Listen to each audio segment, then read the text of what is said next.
नमस्कार। आइए सुनते हैं मुंशी प्रेमचंद द्वारा लिखी कहानी सिर्फ एक आवाज़।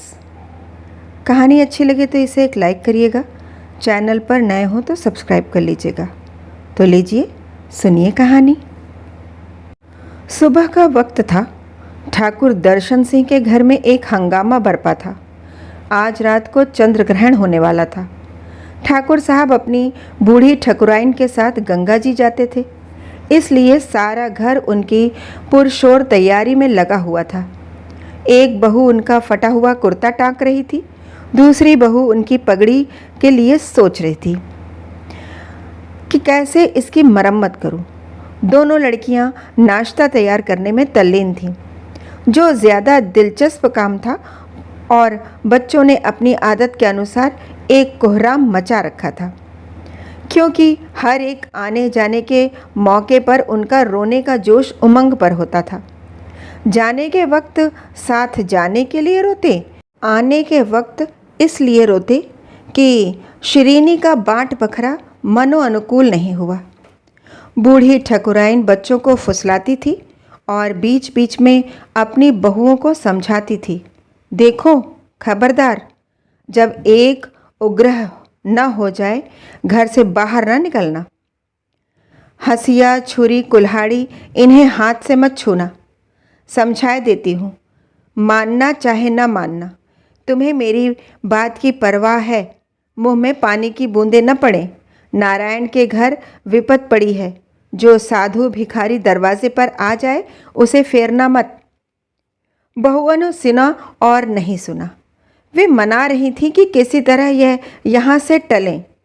फागुन का महीना है, गाने को तरस गए। आज खूब गाना बजाना होगा। ठाकुर साहब थे तो बूढ़े, लेकिन बुढ़ापे का असर दिल तक नहीं पहुँचा था।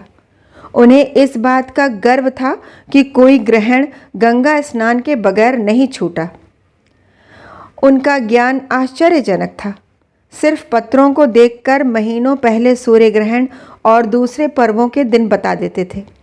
इसलिए गांव वालों की निगाह में उनकी इज्जत अगर पंडितों से ज़्यादा न थी तो कम भी न थी। जवानी में कुछ दिनों फौज में नौकरी भी की थी। उसकी गर्मी अब तक बाकी थी। मजाल न थी कि कोई उनकी तरफ सीधी आंख से देख सके। सम्मन लाने वाले एक चपरासी को ऐसी व्यवहारिक चेतावनी दी थी जिसका उदाहरण आसपास के 10-5 गांव में भी नहीं मिल सकता। हिम्मत और हौसले के कामों में अब भी आगे आगे रहते थे। किसी काम को मुश्किल बता देना उनकी हिम्मत को प्रेरित कर देना था। जहां सबकी ज़बानें बंद हो जाएं, वहां वे शेरों की तरह गरजते थे। जब कभी गांव में दरोगा जी तशरीफ़ लाते तो ठाकुर साहब ही का दिल गुर्दा था कि उनसे आंखें मिलाकर आमने सामने बातें कर सके। ज्ञान की बातों को लेकर छिड़ने वाली बहसों के मैदान में भी उनके कारनामे कुछ कम शानदार न थे। झगड़ा पंडित हमेशा उनसे मुंह छिपाया करते। गरज ठाकुर साहब का स्वभावगत गर्व और आत्मविश्वास उन्हें हर बारात में दूल्हा बनने पर मजबूर कर देता था। हाँ, कमज़ोरी इतनी थी कि अपना आल्हा भी आप ही गा लेते और मज़े ले लेकर, क्योंकि रचना को रचनाकार ही खूब बयान करता है। जब दोपहर होते होते ठकुराइन गांव से चली तो सैकड़ों आदमी उनके साथ थे, और पक्की सड़क पर पहुँचे तो यात्रियों का ऐसा तांता लगा हुआ था कि जैसे कोई बाजार है। ऐसे ऐसे बूढ़े लाठियां टेकते या डोलियों पर सवार चले जाते थे जिन्हें तकलीफ देने की यमराज ने भी कोई ज़रूरत न समझी थी। अंधे दूसरों की लकड़ी के सहारे कदम बढ़ाए आते थे। कुछ आदमियों ने अपनी बूढ़ी माताओं को पीठ पर लाद लिया था। किसी के सर पर कपड़ों की पोटली, किसी के कंधे पर लोटा डोर, किसी के कंधे पर कांवर। कितने ही आदमियों ने पैरों पर चीथड़े लपेट लिए थे। जूते कहाँ से लाएं?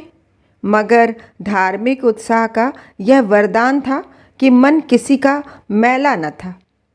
सबके चेहरे खिले हुए, हंसते हंसते बातें करते चले जा रहे थे। कुछ औरतें गा रही थीं। चांद सूरज दूनों लोक के मालिक, एक दिना उन्हों पर बनती, हम जानी हम ही पर बनती। ऐसा मालूम होता था यह आदमियों की एक नदी थी जो सैकड़ों छोटे छोटे नालों और धारों को लेती हुई समुद्र से मिलने के लिए जा रही थी। जब यह लोग गंगा के किनारे पहुँचे तो तीसरे पहर का वक्त था, लेकिन मीलों तक कहीं तिल रखने की जगह न थी। इस शानदार दृश्य से दिलों पर ऐसा रोब और भक्ति का ऐसा भाव छा जाता था कि बस गंगा माता की जय की सदाएं बुलंद हो जाती थी। लोगों के विश्वास उसी नदी की तरह उमड़े हुए थे, और वह नदी, वह लहराता हुआ नीला मैदान, वह प्यासों की प्यास बुझाने वाली, वह निराशों की आशा, वह वरदानों की देवी, वह पवित्रता का स्रोत, वह मुट्ठी भर खाक को आश्रय देने वाली गंगा हंसती मुस्कुराती थी और उछलती थी। क्या इसलिए कि आज वह अपनी चौतरफा इज्जत पर फूली न समाती थी? इसलिए कि वह उछल उछल कर अपने प्रेमियों के गले मिलना चाहती थी, जो उसके दर्शनों के लिए मंजिल तय करके आए थे। और उसके परिधान की प्रशंसा किस जबान से हो, जिस सूरज से चमकते हुए तारे टाँके थे और जिसके किनारों को उसकी किरणों ने रंग बिरंगे सुंदर और गतिशील फूलों से सजाया था। अभी ग्रहण लगने में घंटे की देर थी। लोग इधर उधर टहल रहे थे। कहीं मदारियों के खेल थे, कहीं चूरन वाले की लच्छेदार बातों के चमत्कार। कुछ लोग मेढ़ों की खुश्ती देखने के लिए जमा थे। ठाकुर साहब भी अपने कुछ भक्तों के साथ सैर को निकले। उनके हिम्मत ने गवारा न किया कि इन बाजारू दिलचस्पियों में शरीक हों। यकायक उन्हें एक बड़ा सा शामियाना तना हुआ नजर आया, जहां ज़्यादातर पढ़े लिखे लोगों की भीड़ थी। ठाकुर साहब ने अपने साथियों को एक किनारे खड़ा कर दिया और खुद गर्व से ताकते हुए फर्श पर जा बैठे, क्योंकि उन्हें विश्वास था कि यहाँ उन पर देहातियों की ईर्ष्या दृष्टि पड़ेगी और संभव है कुछ ऐसी बारीक बातें भी मालूम हो जाएं तो उनके भक्तों को उनकी सर्वज्ञता का विश्वास दिलाने में काम दे सके। यह एक नैतिक अनुष्ठान था। 2-2.5 हजार आदमी बैठे हुए एक मधुरभाषी वक्ता का भाषण सुन रहे थे। फैशनेबल लोग ज़्यादातर अगली पंक्ति में बैठे हुए थे, जिन्हें कनबत्तियों का इससे अच्छा मौका नहीं मिल सकता था। कितने ही अच्छे कपड़े पहने हुए लोग इसलिए दुखी नजर आते थे कि उनकी बगल में निम्न श्रेणी के लोग बैठे हुए थे। भाषण दिलचस्प मालूम पड़ता था। वजन ज़्यादा था और चटखारे कम, इसलिए तालियां नहीं बजती थीं। वक्ता ने अपने भाषण में कहा, मेरे प्यारे दोस्तों, यह हमारा और आपका कर्तव्य है। इससे ज़्यादा महत्वपूर्ण, ज़्यादा परिणामदायक और कौम के लिए ज़्यादा शुभ और कोई कर्तव्य नहीं है। हम मानते हैं कि उनके आचार व्यवहार की दशा अत्यंत करुण है, मगर विश्वास मानिए यह सब हमारी करनी है। उनके इस लज्जाजनक सांस्कृतिक स्थिति का जिम्मेदार हमारे सिवा और कौन हो सकता है?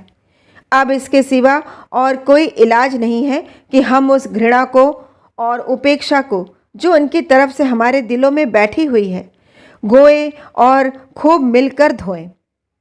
यह आसान काम नहीं है। जो कालिख कई हजार वर्षों से जमी हुई है, वह आसानी से नहीं हट सकती। जिन लोगों की छाया से हम बचते आए हैं, जिन्हें हमने जानवरों से भी जलील समझ रखा है, उनसे गले मिलने में हमको त्याग और साहस और परमार्थ से काम लेना पड़ेगा। उस त्याग से जो कृष्ण में था, उस हिम्मत से जो राम में थी, उस परमार्थ से जो चैतन्य और गोविंद में था।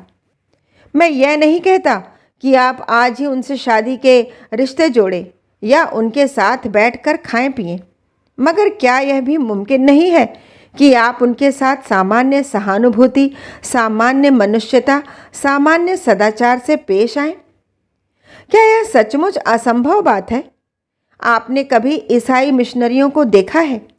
आह, जब मैं एक उच्च कोटि का सुंदर सुकुमार गौरववर्ण लेडी को अपनी गोद में एक काला कलूटा बच्चा लिए हुए देखता हूँ, जिसके बदन पर फोड़े हैं, खून है और गंदगी है। वह सुंदरी उस बच्चे को चूमती है, प्यार करती है, छाती से लगाती है, तो मेरा जी चाहता है उस देवी के कदमों पर सिर रख दूं। अपनी नीचता, अपना कमीनापन, अपनी झूठी बड़ाई, अपने हृदय की संकीर्णता मुझे कभी इतनी सफाई से नजर नहीं आती। इन देवियों के लिए जिंदगी में क्या क्या संपदाएं नहीं थीं। खुशियां बाहें पसारे हुए उनके इंतजार में खड़ी थीं।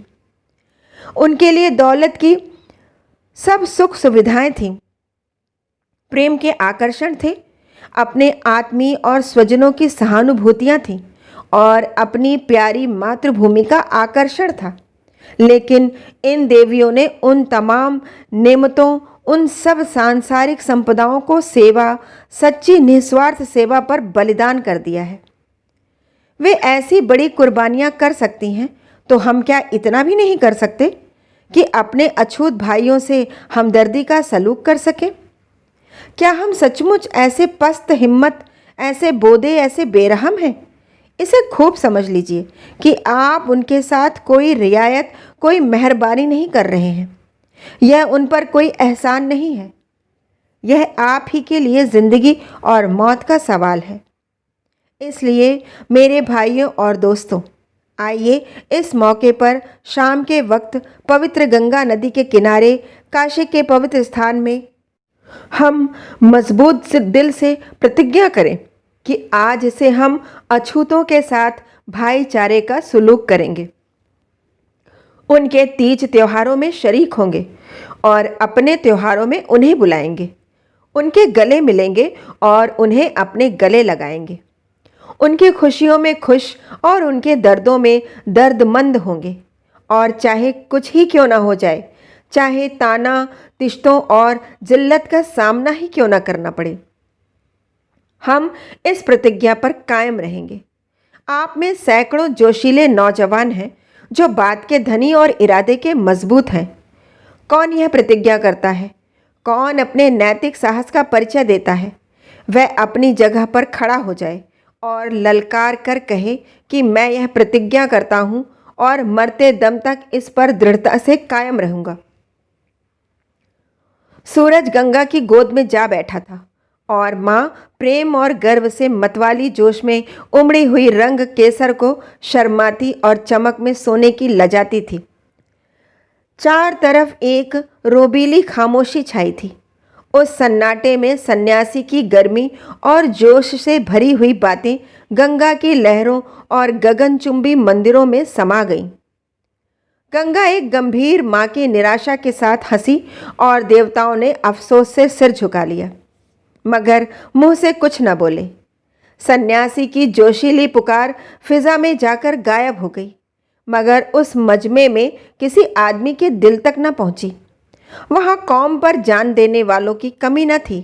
स्टेजों पर कौमी तमाशे खेलने वाले कॉलेजों के होनहार नौजवान, कौम के नाम पर मिटने वाले पत्रकार, कौमी संस्थाओं के मेंबर, सेक्रेटरी और प्रेसिडेंट, राम और कृष्ण के सामने सिर झुकाने वाले सेठ और साहूकार, कौमी कॉलेजों के ऊंचे हौसले वाले प्रोफेसर और अखबारों में कौमी तरक्कियों की खबरें पढ़कर खुश होने वाले दफ्तरों के कर्मचारी हजारों की तादाद में मौजूद थे।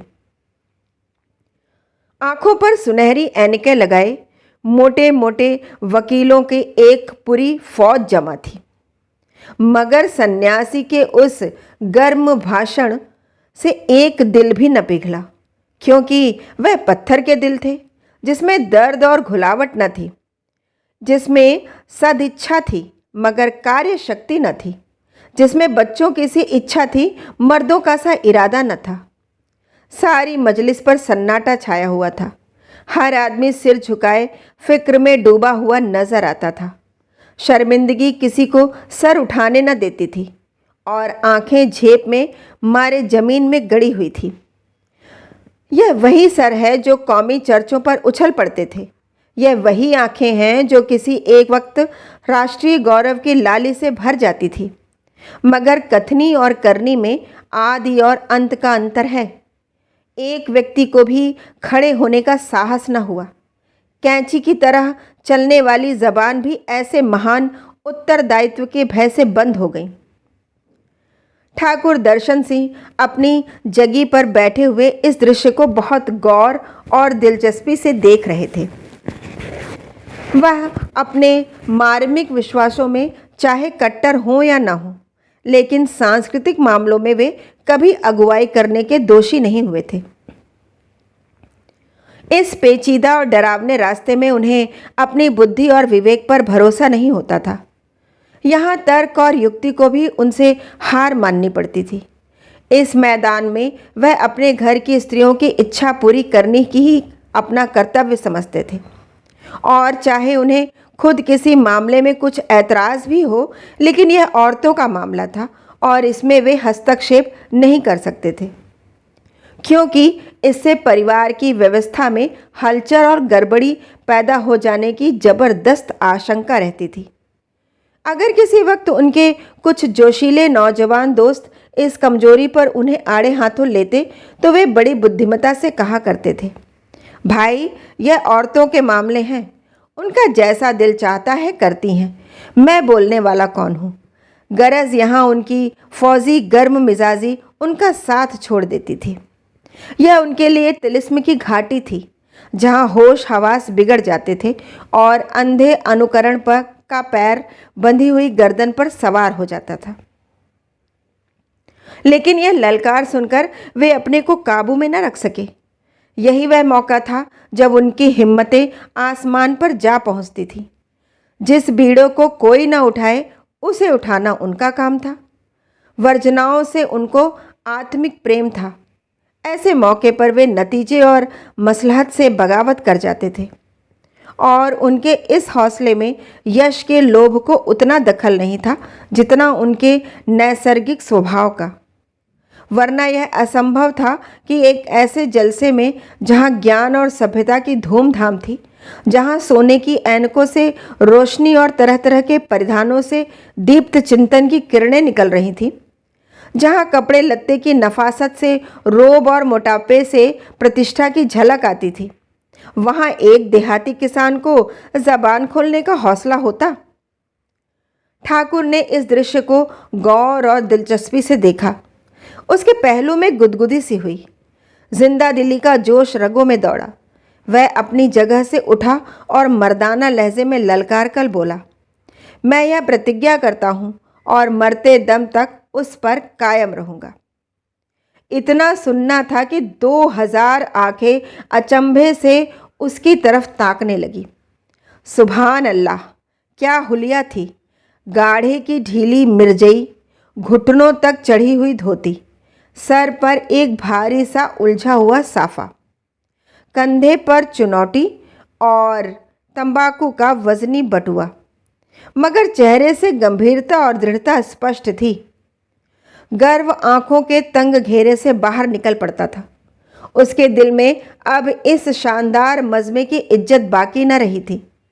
वह पुराने वक्तों का आदमी था जो अगर पत्थर को पूजता था तो उसी पत्थर से डरता भी था, जिसके लिए एकादशी का व्रत केवल स्वास्थ्य रक्षा की एक युक्ति और गंगा केवल स्वास्थ्यप्रद पानी की एक धारा न थी। उसके विश्वासों में जागृति न हो लेकिन दुविधा नहीं थी, यानी कि उसकी कथनी और करनी में अंतर न था, और न उसकी बुनियाद कुछ अनुकरण और देखा देखी पर थी, मगर अधिकांशता भय पर, जो ज्ञान के आलोक के बाद वृत्तियों के संस्कार की सबसे बड़ी शक्ति है। गेरुए बाने का आदर और भक्ति करना इसके धर्म और विश्वास का एक अंग था। सन्यास में उसकी आत्मा को अपना अनुचर बनाने की एक सजीव शक्ति छिपी हुई थी, और उस ताकत ने अपना असर दिखाया। लेकिन मजमे की इस हैरत ने बहुत जल्द मजाक की सूरत अख्तियार की। मतलब भरी निगाहें आपस में कहने लगीं, आखिर गंवार ही तो ठहरा, देहाती है, ऐसे भाषण कभी काहे को सुने होंगे। बस उबल पड़ा, उथले गड्ढे में इतना पानी भी न समा सका। कौन नहीं जानता कि ऐसे भाषणों का उद्देश्य मनोरंजन होता है। 10 आदमी आए, इकट्ठे बैठे, कुछ सुना, कुछ गपशप मारी और अपने अपने घर लौटे। न यह है कि कौल करार करने बैठे, अमल करने के लिए कस्में खाएं, मगर निराश सन्यासी सो रहा था। अफसोस, जिस मुल्क की रोशनी में इतना अंधेरा है, वहाँ कभी रोशनी का उदय होना मुश्किल नज़र आता है। इस रोशनी पर, इस अंधेरी, मुर्दा और बेजान रोशनी पर मैं जहालत को, अज्ञान को ज़्यादा ऊंची जगह देता हूँ। अज्ञान में सफाई है और हिम्मत है, उसके दिल और ज़बान में पर्दा नहीं होता, न कथनी और करनी में विरोध। क्या यह अफसोस की बात नहीं है कि ज्ञान और अज्ञान के आगे सिर झुकाए?